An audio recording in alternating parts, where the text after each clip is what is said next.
you feel tense, anxious, nervous. I am like a fizzy bottle. I just feel like I will burst if someone opens the cap a tiny bit more. Felt like I was in a car that was just accelerating when you're like pushed back on your seat.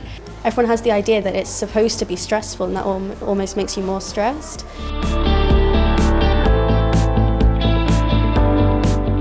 It started maybe sort of last year really, with my GCSEs not going as well as I planned them to. I just got really anxious, and that sort of led to depression and that. Exam stress, I think, affects everybody really, really differently, and it can come out in lots of different ways. But for me, it was less in the exam. I was all glued together.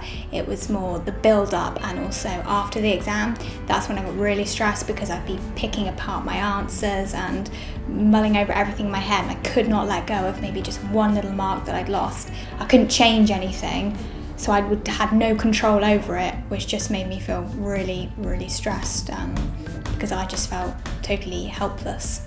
Because I was so depressed and anxious, I sort of withdrew socially.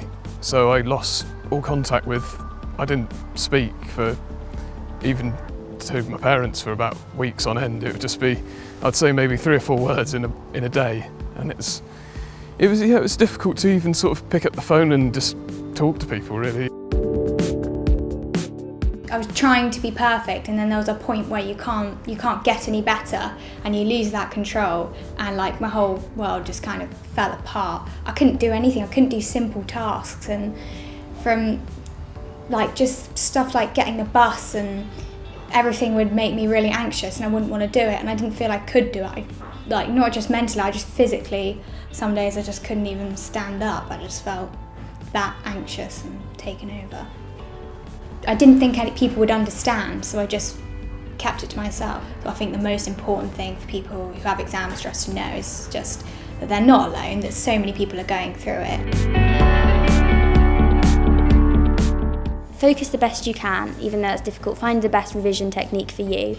Try your best, study, but remember to take breaks yourself, because your well-being is just as important, if it's more important than, any exam could be. I actually find it quite good to actually go into the exam, because you realise it's not as stressful as you really thought it was going to be. Elizabeth and we've actually started yoga, which is really great, as it gives us time to focus and relax and try and eliminate stress. And it also has physical benefits as well, because you can release the tension. And taking time to enjoy things in life, like do things you love, like see your friends, and like pursue your hobbies, whether it be running, or for me like running and walking was really big, or whether it be another kind of sport, or like arts and crafts.